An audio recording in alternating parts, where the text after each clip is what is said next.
Good afternoon. It's Monday, February 29th. I'm Laura Cornfield, and this is IBA News, broadcasting from Jerusalem. It's been cleared for publication that the Shin Bet Security Service has arrested two brothers from Hebron responsible for carrying out a string of shooting attacks in the West Bank city that left 4 Israelis injured. The two snipers apparently carried out the attacks with makeshift weapons, which they turned in, as well as a rifle they intended to use for a future attack. A normalization of ties between Israel and Turkey is expected to officially resume in the coming days. According to a report released today in the Turkish Hurriyet Daily, which cited Turkey's foreign minister, the decision to mend relations between Ankara and Jerusalem was reached during a recent cabinet meeting. Relations between the two countries reached an all-time low over the May 2010 storming by Israeli commandos of a Turkish aid ship trying to enter Gaza and break the Israeli-imposed blockade. Last year, it was revealed that delegations from both countries had met in Europe in secret to discuss restoring ties. Prime Minister Benjamin Netanyahu apologized for the raid in which 9 activists were killed, but Turkey maintained that Israel's refusal to lift the blockade on Gaza or agree to construction of a seaport were among the main stumbling blocks that prevented the sides from reaching an agreement. Israel is closely monitoring a Syrian refugee camp erected near its border with South Lebanon, north of Kibbutz Dafna. The refugees who fled the war in Syria entered Lebanon via the Syrian side of Mount Hermon. Israel is concerned extremist Islamist groups may be hiding among the refugees in an attempt to surveil activities on the Israeli side of the border. Speaking during yesterday's weekly cabinet meeting, Prime Minister Benjamin Netanyahu commented on the Syrian ceasefire agreement brokered by the U.S. and Russia. Netanyahu said he welcomes the deal, which he hopes will block Iranian aggression and guarantee Israel's security. He added that Israel will by no means agree to the supply of advanced weaponry to Hezbollah and the creation of a second terrorist front on the Golan Heights. In a surprising partnership, Yesh Atid party chairman Yair Lapid and Israel Beitenu chairman Avigdor Lieberman today joined forces, holding an emergency session at the Knesset aimed at addressing Israel's lack of foreign policy. Topping the agenda was the decision to shut down diplomatic missions abroad and what they called the politically motivated decision to divide the foreign ministry into 6 different ministries without appointing a full-time foreign minister. They asserted that these moves seriously harm the country's capability to run an efficient foreign policy and combat mounting international challenges. A delegation of Jordanian technicians is expected to arrive in Jerusalem in the coming days to discuss final arrangements in preparation for the installation of surveillance cameras around the Al-Aqsa Mosque. Jordan's Minister of Religious Trusts said Amman and Jerusalem have made progress on negotiations and have reached understandings regarding the cameras. Once installed, the surveillance equipment will transmit footage 24 hours a day, and a computerized communications network will be set up to link the Temple Mount compound to his ministry in Jordan. The Jordanian minister insisted that Jordan requested the cameras in order to protect the Al-Aqsa Mosque and document Israeli violations. Joining me now from our Tel Aviv studio is Jerusalem affairs expert Professor Moshe Amirav of the Hebrew University. Thank you so much for joining us, Professor. Hi. The issue of the Temple Mount is considered very volatile. How do you expect this latest move of installing surveillance cameras to play out? This is actually not about technical things. It has to do, I would say, about who is the boss. And there are 3 bosses here. One is, of course, Israel, and then Jordan, and then the Palestinians. And they have to come to terms and agree on what is it and how is it going to work, and who will translate after it what we saw on the surveillance. And this is going to be not so easy. So right now, we are in the last stage, I understand, of deciding how, where will the camera work, who will express its interpretation to what we see, and the whole world will watch what's happening at Temple Mount.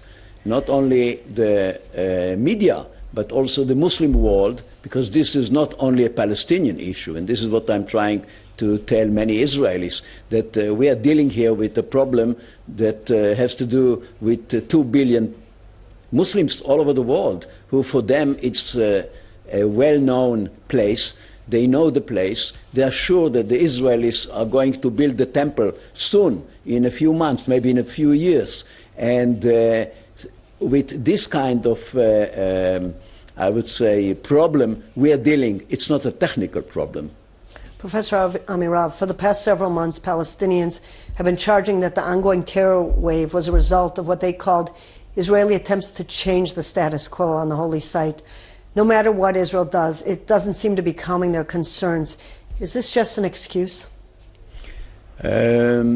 The status quo is a question that for the last almost 60, 70 years, even before Israel was ruling the Temple Mount, was a problem and was a question about who is dealing and who is doing what on Temple Mount.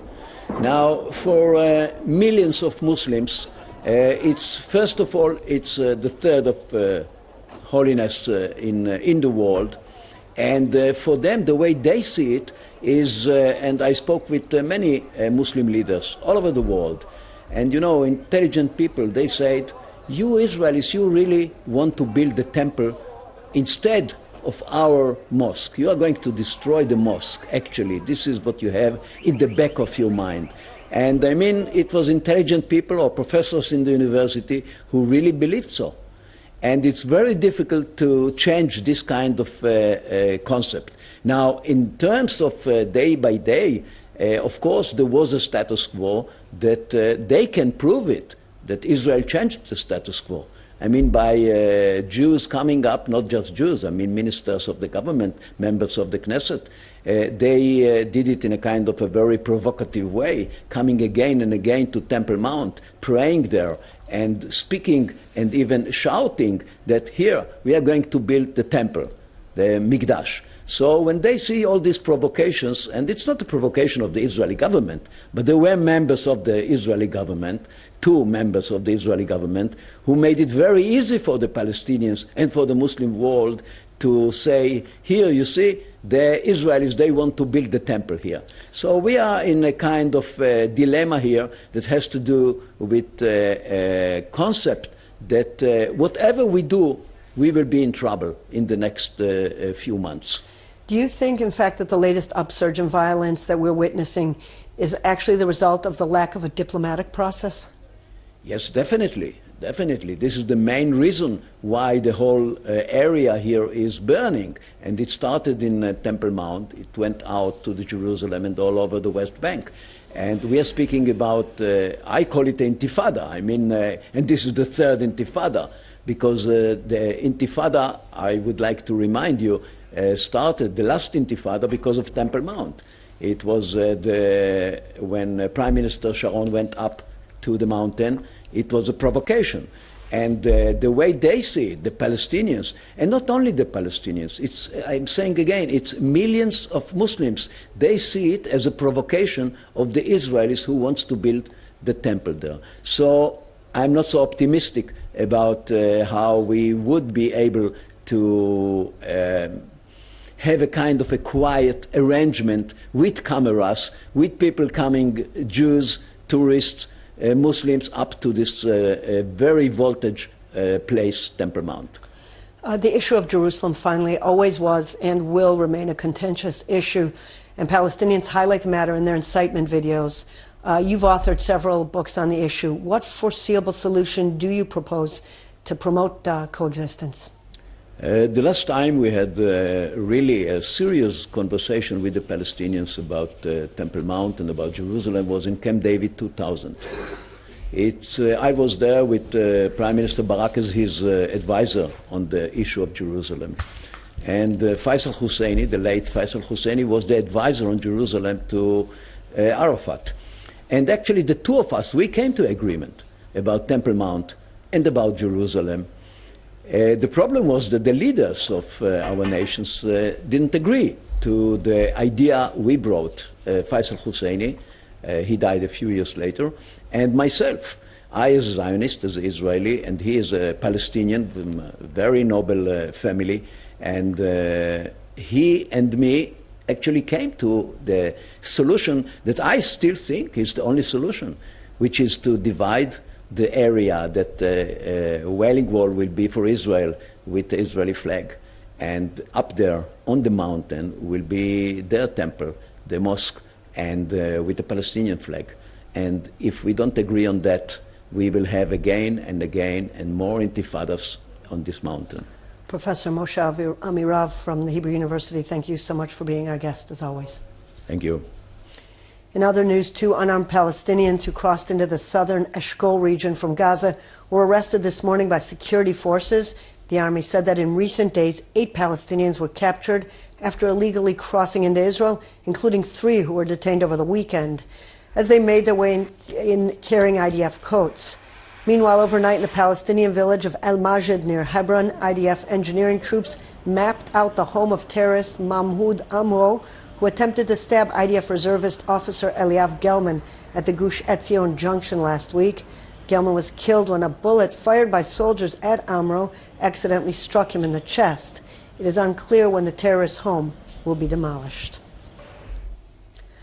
A police officer remains in critical condition at Rambam Hospital in Haifa after being injured in a hit-and-run car accident in Nazareth last night. The driver of the vehicle, in his 20s, attempted to flee after the officer tried to stop him for a routine check. He turned himself in several hours after the accident. Police originally suspected the incident may have been a terror attack, as it shared some of the characteristics of recent car ramming attacks. Overnight in Haifa, a pedestrian was seriously injured in a separate hit-and-run accident. The female driver, also in her 20s, turned herself into authorities several hours later. Egypt's President Abdel Fattah el-Sisi today reaffirmed his country's commitment to the peace agreement with Israel. Currently visiting Japan, the Egyptian president warned the Middle East will not be stable until a solution concerning the Palestinian people is found. His words come a day after some 100 Egyptian lawmakers signed a statement rejecting ties with Israel and demanding the dismissal of Tawfiq Okasha, a fellow lawmaker and known television presenter who recently hosted Israeli Ambassador Chaim Koren for dinner at his home. At a parliamentary session yesterday, one of the legislators threw a shoe at Okasha. The Speaker of the Parliament dismissed both of the lawmakers. Okasha later insisted he had done nothing wrong since Egypt enjoys full diplomatic ties with Israel. Dozens of protesters gathered in Johannesburg outside the building where former President Shimon Peres was delivering an address to the local Jewish community. Pro-Palestinian demonstrators called on authorities to put Peres on trial for crimes he committed against humanity. Several activists also clashed with police outside the former president's hotel. For his part, Peres, who was on a fundraising visit for the Israel United Appeal and the United Communal Fund, addressed accusations that Israel is an apartheid country. He insisted that any attempts or threats to harm Israel will not deter him from fighting the just war of the State of Israel. Apartheid was a law. There is no single word in our law that discriminates people. Nothing whatsoever. Apartheid was racism. In Israel, racism is a crime. And people also tend to forget. We made peace with the Arabs. They say the Jews and the Arabs cannot live together. Nonsense. We have peace with Egypt, the largest Arab country. To this very day, we live in peace and friendship. An estimated 17,000 residents left Jerusalem in 2014. The majority were secular and cited the high cost of housing, the predominantly religious influence on the city, and difficulties in finding employment as the main reasons for them leaving. Data recently released by the Central Bureau of Statistics showed that while immigration from Jerusalem had slowed down compared to previous years, the number of those leaving the capital still exceeded the number of those who moved to Jerusalem. In 2014, over 10,000 made the capital their new home. 5 young women from the ancient Chinese Jewish community of Kaifeng arrived in the country today. The new immigrants, who are the first from their community to make Aliyah in the past 7 years, have been studying Hebrew and Judaism intensively. They were taken from Ben Gurion Airport straight to the Western Wall. The community is believed to have been founded by Persian Jews in the 8th century and today numbers less than 500 members. Shalom, Ani Ting. Shalom, Ani Yuan. Shalom, Ani Lulu. Shalom, Ani Weiwei. Shalom, Ani Li Ji. ישראל, אנחנו אוהבות אותך. In local money matters, shares were mixed on the Tel Aviv Stock Exchange, while the shekel was mixed in foreign currency trading. Here are the late afternoon numbers.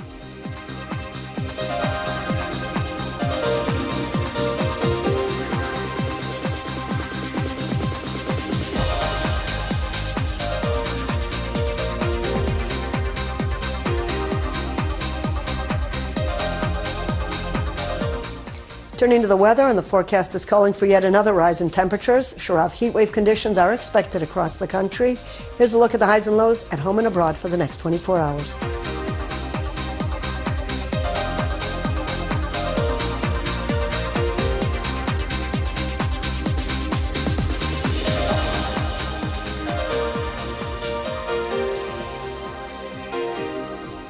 And that brings us to the end of this broadcast of IBA News. I'll be back here tomorrow, same time, same channel. Until then, have a good evening, and shalom from Jerusalem.